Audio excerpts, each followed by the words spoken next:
Bismillahirrahmanirrahim. Assalamualaikum warahmatullahi wabarakatuh. Apa kabar anak-anakku semua? Ibu berharap kalian selalu dalam keadaan sehat walafiat, tidak kurang suatu apapun. Alhamdulillah, hari ini kita dapat berjumpa kembali dalam pembelajaran jarak jauh materi Pendidikan Agama Islam dan Budi Pekerti kelas 5 semester ganjil di SD kita tercinta, SD Masjid Syuhada. Anak-anakku yang soleh dan solehah, sebelum kita awali pembelajaran hari ini, mari terlebih dahulu kita berdoa kepada Allah agar pembelajaran kita diberi kelancaran dan keberkahan. Amin. Mari kita berdoa. A'udzu billahi minasyaitonir rajim. Bismillahirrahmanirrahim. Raditu billahi rabba wa bil islami dina wa bi Muhammadin nabiyyan wa rasula. Rabbi zidni ilma warzuqni fahma. Rabbi shrah li sadri wa yassir li amri wahlul 'uqdatam min lisani yafqahu qawli. Amin. Alhamdulillah, semoga dengan lantunan doa tadi kita diberikan kemudahan, kelancaran, dan keberkahan dalam belajar pada hari ini. Amin. Anak-anakku yang soleh dan solehah, untuk materi hari ini adalah cita-citaku menjadi anak soleh. Anak-anak pasti mempunyai cita-cita ya. Siapa yang ingin menjadi dokter? Siapa yang ingin menjadi insinyur? Pasti kalian mempunyai cita-cita yang sangat mulia. Namun, Ibu berharap ketika anak-anak nantinya sudah menjadi seperti apa yang dicita-citakan, jadilah anak yang soleh. Misalnya anak-anak bercita-cita menjadi dokter, maka jadilah dokter yang soleh. Ketika menjadi dokter yang soleh, maka anak-anak tidak akan menyalahgunakan profesi yang sudah anak-anak sandal, yang sudah anak-anak jalani. Kemudian menjadi guru, jadilah guru yang soleh. Menjadi insinyur, jadilah insinyur yang soleh. Karena dengan menjadi anak yang soleh, maka kalian akan menjadi kebanggaan bagi orang tua dan juga mendapatkan kasih sayang dari Allah. Anak-anakku yang soleh dan solehah,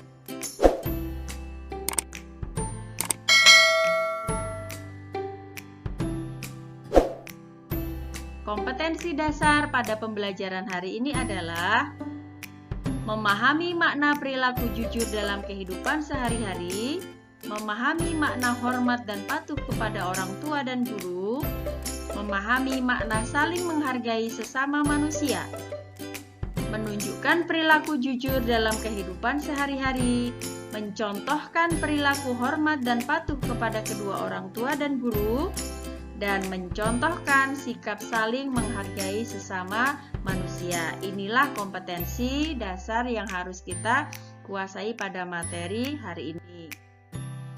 Kemudian, tujuan pembelajaran kita adalah yang pertama, setelah mempelajari materi ini, anak-anak diharapkan dapat memahami makna perilaku jujur dalam kehidupan sehari-hari. Kemudian memahami makna hormat dan patuh kepada kedua orang tua dan guru, memahami makna saling menghargai sesama manusia, menunjukkan perilaku jujur dalam kehidupan sehari-hari, mencontohkan perilaku hormat dan patuh kepada kedua orang tua dan guru, dan yang terakhir adalah mencontohkan sikap saling menghargai sesama manusia. Tidak hanya memahami, tapi anak-anak diharapkan dapat mempraktekkan dalam kehidupan sehari-hari. Bagaimana harus bersikap jujur, bagaimana harus hormat dan patuh kepada orang tua, bagaimana saling menghargai sesama manusia. Itulah tujuan pembelajaran pada hari ini. Peta konsep pada pembelajaran kita tentang cita-citaku menjadi anak soleh adalah yang pertama pertama, jujur. Nah, jadi dalam pembelajaran hari ini, cita-citaku menjadi anak soleh. Ketika anak-anak ingin menjadi anak soleh itu harus mempunyai sifat jujur. Kemudian yang kedua, hormat dan patuh kepada orang tua dan guru. Dan yang ketiga adalah sikap menghargai sesama. Ketiga hal ini adalah salah satu dari ciri-ciri anak yang soleh. Untuk perilaku jujur, kita akan bagi menjadi satu, jujur kepada Allah, jujur kepada diri sendiri, dan juga jujur kepada orang lain. Jadi, sifat jujur itu berlaku untuk Allah, berlaku jujur untuk diri sendiri, dan juga jujur kepada orang lain. Jujur itu apa? Jujur adalah lurus hati, berkata dan bertindak apa adanya. Ketika anak-anak antara perkataan dengan perbuatan tidak sama, maka itu berarti tidak jujur. Antara yang ada di dalam hati dengan yang diucapkan tidak sama, itu berarti tidak jujur. Kemudian jujur yang pertama adalah jujur kepada Allah. Bagaimana jujur kepada Allah itu?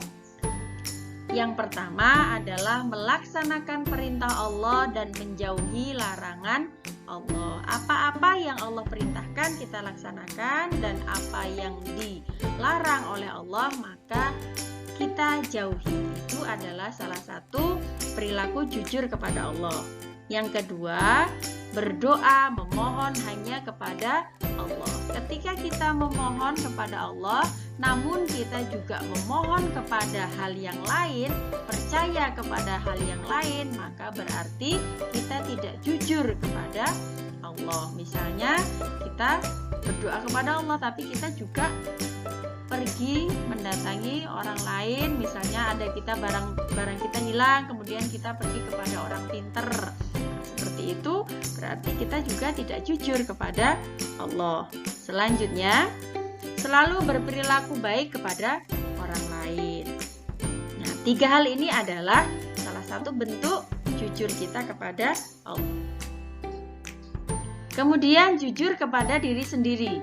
Bagaimana kita berlaku jujur kepada diri sendiri?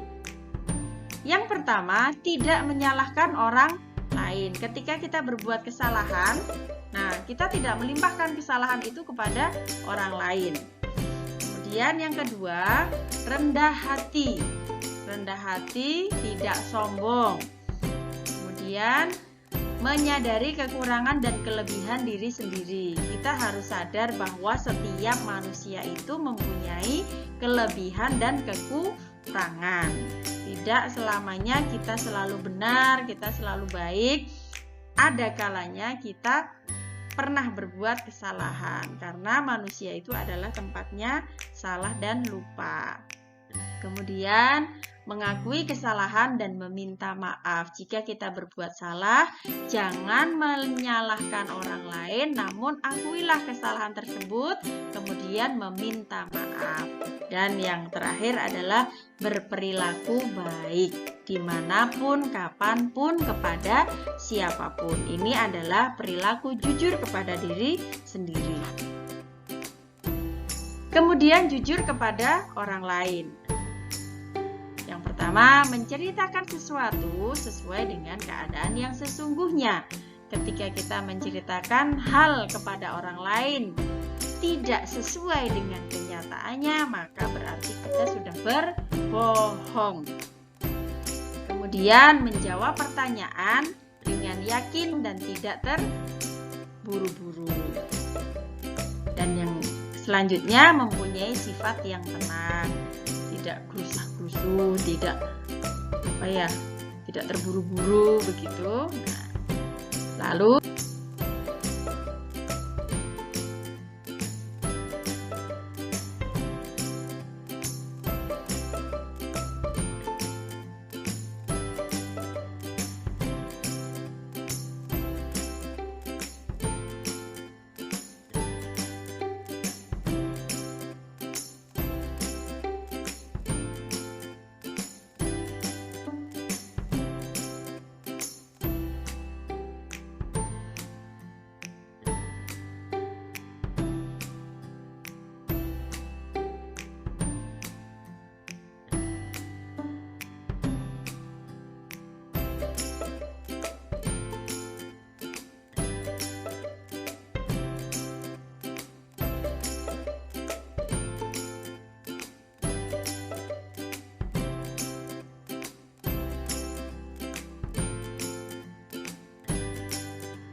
Selanjutnya, hormat dan patuh kepada orang tua dan guru.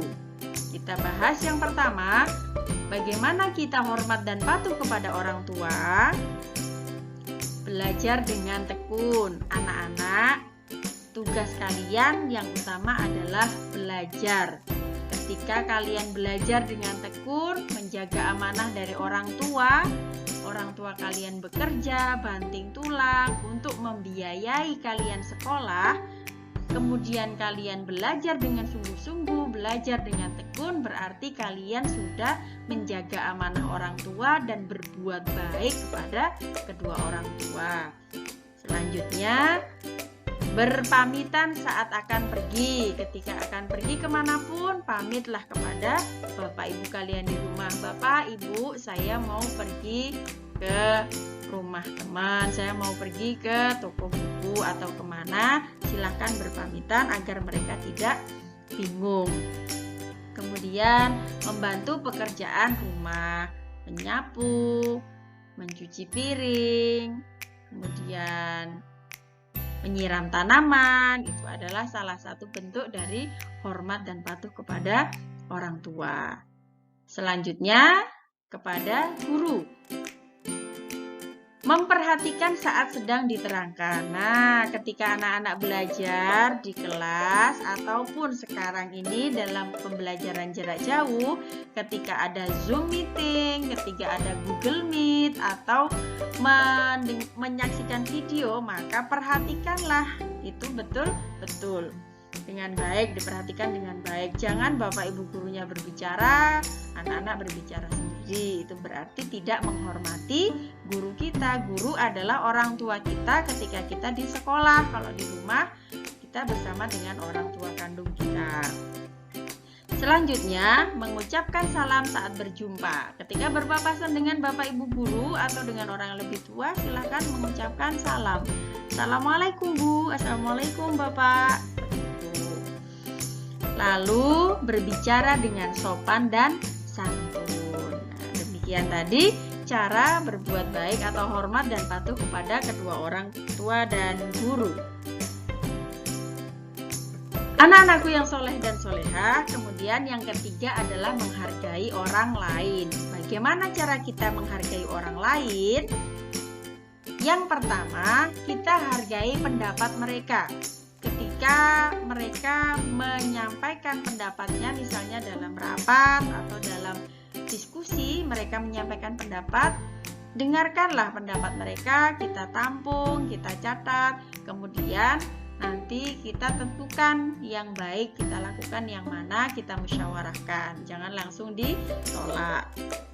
Kemudian yang kedua adalah menghargai keyakinan orang lain. Ini berkaitan dengan toleransi beragama. Ketika ada orang yang memeluk agama Islam atau non-Muslim, biarkan, silahkan saja mereka memeluk keyakinan mereka masing-masing, karena tidak ada paksaan dalam beragama. Seperti dalam surat Al-Kafirun, lakum dinukum waliyadin. Selanjutnya, nah, ketika kita menghargai orang lain, baik dalam pendapat maupun keyakinan, maka akan terjadi hal yang sangat luar biasa dalam kehidupan kita. Yang pertama yaitu terjadinya kerukunan dan kedamaian. Dengan kita menghargai orang lain, kita akan menjadi damai, menjadi rukun. Nah, di Indonesia ini ketika kita menghargai pendapat orang lain, terutama contohnya di keluarga. Di dalam keluarga, ketika kita menghargai pendapat kakak kita, adik kita, pasti keluarga itu akan damai, akan rukun. Tapi kalau saling tidak menghargai, kakaknya tidak menghargai adiknya, adiknya tidak menghormati kakaknya, maka yang terjadi adalah peperangan, pertempuran di dalam keluarga. Seperti itu. Yang kedua, akan banyak teman. Nah, ketika anak-anak itu menghargai orang lain, pasti orang lain akan menyenangi kalian, menyukai anak-anak. Jadi, pasti anak-anak akan mempunyai banyak teman. Lalu, menyenangkan orang lain. Nah, ketika kita berbuat baik, menghargai pendapat, menghargai orang lain, itu pasti orang lain akan senang dengan kita. Lalu disayang orang tua. Ya tidak, ketika anak-anak menjadi anak yang soleh, anak yang baik, selalu menghargai orang lain, pasti orang tua kita akan sayang kepada kita. Demikian pembelajaran pada hari ini. Kita sudah belajar mengenai bagaimana untuk bisa menjadi anak yang soleh, yaitu yang pertama kita harus jujur, kemudian hormat dan patuh kepada kedua orang tua dan guru, serta menghargai orang lain.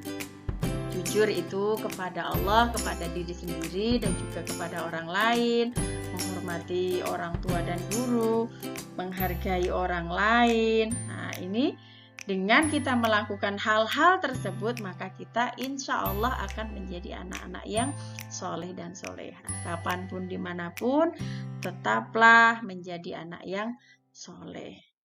Ya, nah, bagaimana rasanya anak-anak sekarang setelah kalian mengetahui bagaimana cara menjadi anak yang soleh? Mudah bukan? Nah, silahkan selalu berbuat baik dan selalu menjadi anak yang soleh yang menjadi kebanggaan orang tua kalian di rumah. Pembelajaran hari ini Ibu cukupkan sampai di sini. Kita tutup dengan hamdalah dan doa kafaratul majlis. Subhanakallahumma bihamdika asyhadu an la ilaha illa anta astaghfiruka wa atubu ilaik. Kita ketemu lagi di pembelajaran selanjutnya.